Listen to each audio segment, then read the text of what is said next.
BNC ရဲ့ blog ကိုမှာကျွန်တော် Bell Touch TV သွားပြီလေဆိုလို့ချင်း customer segment ပဲဖြစ်ပါတယ်အဲ့တော့ကျွန်တော်ဘာနားလဲသွားပြီလဲကျွန်တော် customer နားလဲခဲ့ရင် customer segment ကိုနားလဲခဲ့ရင်အခုမှကျွန်တော်ဘာလုပ်ကြမလဲဆိုရင်ပြင်ဆင်ကြမယ်အကွက်6ကွက်တည်းကဘယ်ချက်ကိုကျွန်တော်ကင်မလဲဆိုလို့ချင်းဒုတိယအကွက်ဖြစ်တဲ့ key activities ပဲဖြစ်ပါတယ်အဓိကကျွန်တော်ဘာတွေလုပ်ကြမလဲ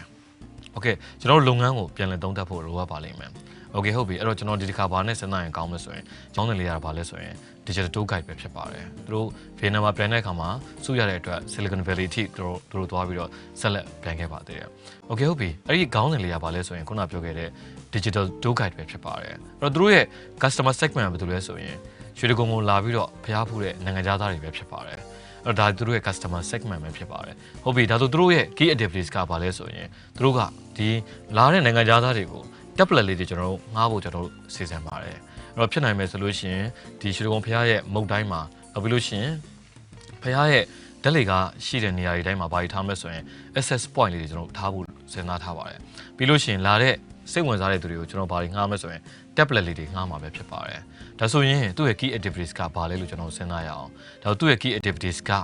rental ပဲဖြစ်ပါတယ်။ဘာလေးလဲဆိုရင်ခုနပြောခဲ့တဲ့နိုင်ငံသားတွေကိုတိုးခိုက်မပါဘဲနဲ့ဘာလုပ်ချင်တာလဲတကူရေးအေးအေးဆေးဆေးဖျားမှာစိမ့်ပြင်းနေပြီဖျားကိုအေးအေးချမ်းချမ်းနဲ့ဖူးမြော်ချင်ညိုချင်တဲ့သူတွေအတွက်ပဲဖြစ်ပါတယ်။အဲ့တော့သူတို့အတွက်ဘာငားမှာလဲဆိုရင်ခုနပြောခဲ့တဲ့ tablet လေးတွေကျွန်တော်တို့ငားမှာပဲဖြစ်ပါတယ်။ဟုတ်ပြီဒါဆိုရင်ကျွန်တော်ဘယ်သူလဲသိသွားပြီလဲဆိုရင် customer segment ကိုလည်းသိပြီ။အဲ့တော့ customer segment ရဲ့ဘာကိုလဲလိုအပ်ချက်တနည်းအားဖြင့် pain တနည်းအားဖြင့် requirement ကိုကျွန်တော်ဘယ်လိုလေးနဲ့ဖြည့်ဆည်းမှာလဲဆိုရင်ခုနကပြောခဲ့တဲ့ rental ဒီ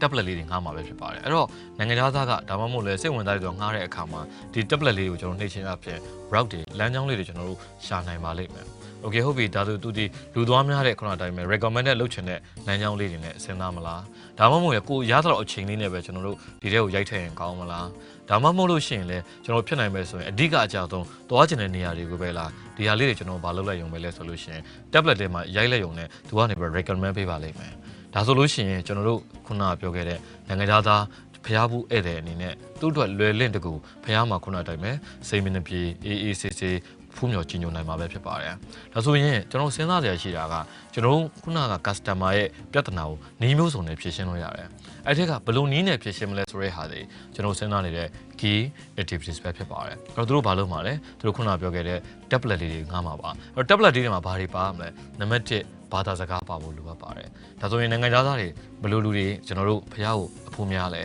အရှိတန်းရလူတွေလားတနည်းအားဖြင့်ခုနယိုရီးယားလူတွေလားဒါမှမဟုတ်လဲဂျပန်လားဒါကိုကျွန်တော်တို့စဉ်းစားဖို့လိုအပ်ပါတယ်အဲ့တော့ key activity တွေမှာဘာသာစကားတွေပါပါလိမ့်မယ်နံပါတ်2ကလမ်းကြောင်းလေးတွေပါပါလိမ့်မယ်နံပါတ်3ကအချိန်နဲ့ပတ်သက်ပြီးတော့အကြောင်းအရာလေးတွေပါပါလိမ့်မယ်ဟုတ်ကဲ့ဟုတ်ပါတယ်အဲ့ဒါဒီ key activities ပဲဖြစ်ပါတယ်